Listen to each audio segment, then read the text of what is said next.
벌써 12월 27일이네요.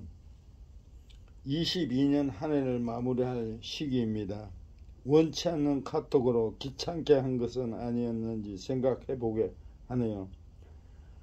하던 일이 잘 되면 창밖을 보고 감상하고 잘 되지 않으면 거울을 보라 는 말이 있는데, 올해는 일이 잘 되어서 거울이 아닌 창밖을 보며 고마운 분들에게 감사할 일이 더 많았으면 좋겠습니다. 이번 주가 다사다난했던 22년가의 이별의 덕담을 나누며 따뜻한 차 한잔 보낼 시간도 이번 주가 마지막이지요. 올해는 고물가 고금리에 어려운 경제적, 사회적, 정치적으로 힘겨운 어려운 상황이었고, 연말에 찾아온 복설과 강추위와 내내 코로나19 때문에 힘들고, 또한 좋은 일도 많았지만 역시나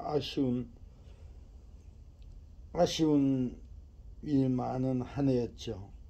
오는 계묘연에는 마데카설, 상처 치료약, 세살을 돋게 함 같은 낫게 하게 하여 하시고, 돋게 하는 역할을 기대하고, 또 가정의 평안과 넉넉함이 함께 하시기를 바라며, 추운 날씨에도 건강하시고 늘 즐기고 행복하기를 기원합니다.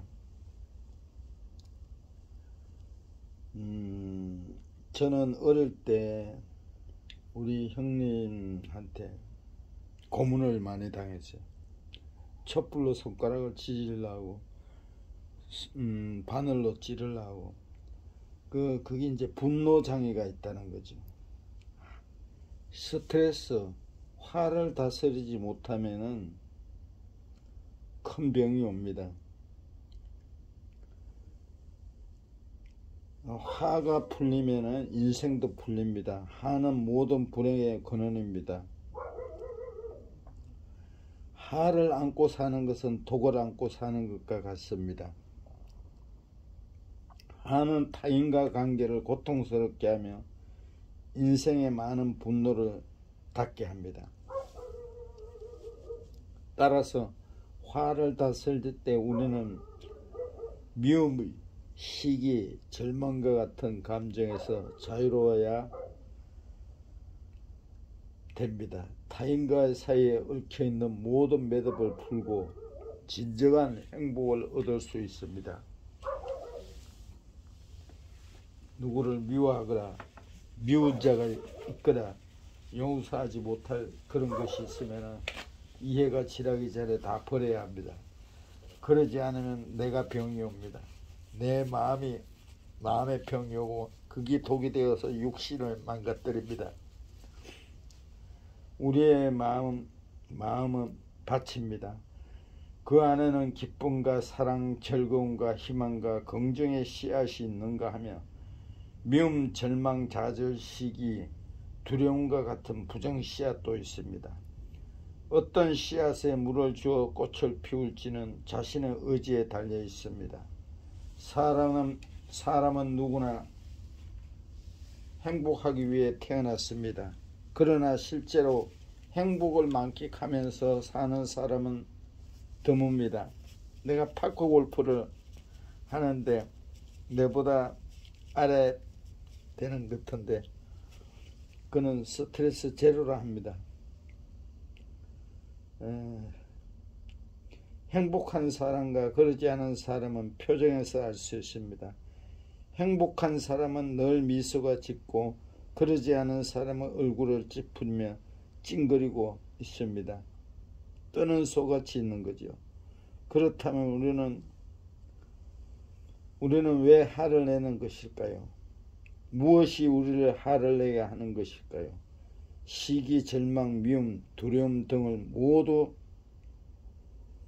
마음을 고통스럽게 하는 독입니다. 이 독은 하나로 묶어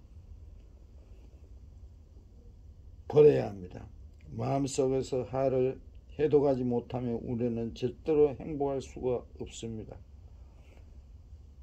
육신이 무너집니다. 하는 평상시 우리 마음속에 숨겨져 있습니다. 그러나 외부로부터 자극을 받으면 갑작스럽게 마음 한가득 터집니다. 화는 예치 못한 큰일에서 올 때가 있지만 대개는 일상에서 부딪히는 자잘한 문제에서 옵니다. 따라서 화를 다스릴 때마다 우리는 일상에서 잃어버린 작은 행복들을 다시금 찾을 수 있습니다. 화를 다스리기 위해 유용한 도구가 있습니다. 의식적인 호흡, 의식적으로 걷기, 화를 끌어안기, 노래하기, 나의 내면과 대화하기 등 이러한 도구들을 사용하면 우리 마음속에 화가 일어날 때마다 현명하게 대처할 수 있습니다. 우리는 자신이 가진 부정적인 씨앗이 아닌 긍정적인 씨앗에 물을 주려고 노력해야 합니다. 이것이 바로 자신의 마음을 다스리는 평화의 기름을 행복을 만드는 법칙입니다. 성경에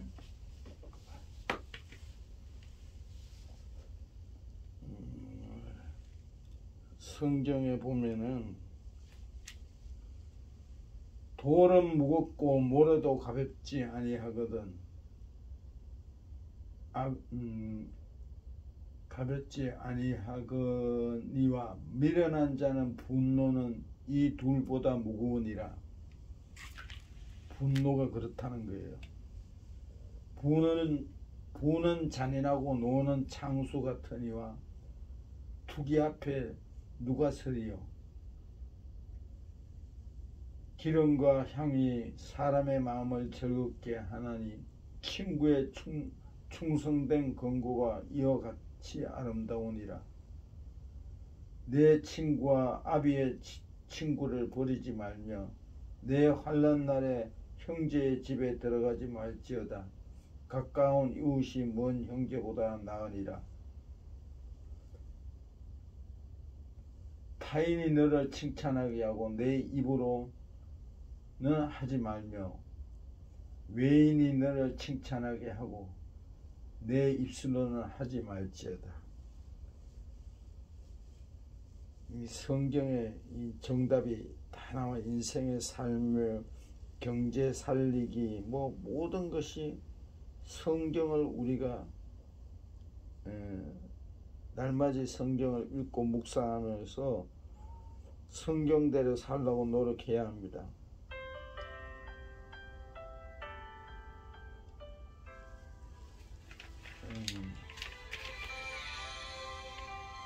사랑은 자기를 내어주는 것입니다.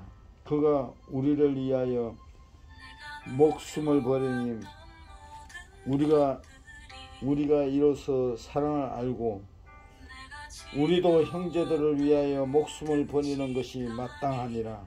성경 말씀이죠.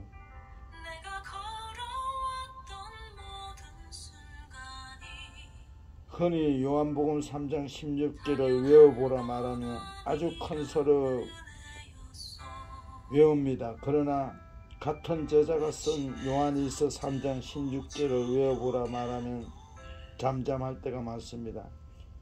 요한복음과 요한일서 3장 16절은 성경은 요약할 수 있는 두 계명이며 하나님 사랑과 이웃 사랑을 함께 보여주는 대표적 구절이라 할 수 있습니다.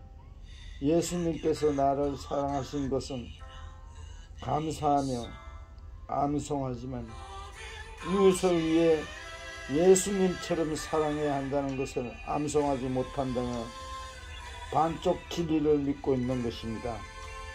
앞으로 요한복음 3장 16절과 요한일서 3장 16절을 연결해서 암송해 보십시오. 그리고 실천해 보십시오. 그리스도의 사랑이 세상으로 흘러가게 될 것입니다. 누군가를 사랑하지 않으면 무엇을 줄 수 있지만 누군가를 사랑하면서 무엇을 주지 않을 수 없습니다. 하나님은 자신의 하나뿐인 아들을 우리를 위해 내어주셨습니다. 그 사랑을 경험할 때 우리도 다른 형제 자매들을 위해 우리 자신을 내어줄 수 있습니다. 이웃을 내 몸같이 사랑해야 됩니다. 결국은 우리 형님은 분노 장애가 있어가지고 50대 중반에 일찍 돌아가셨어요. 우리가 고통받고 분노내고 이러면 병이 옵니다. 입장에서 건강하게 살아야죠. 사는 동안에 아프고 오래 살면 뭐 할 거예요? 병은 내가 만드는 것입니다.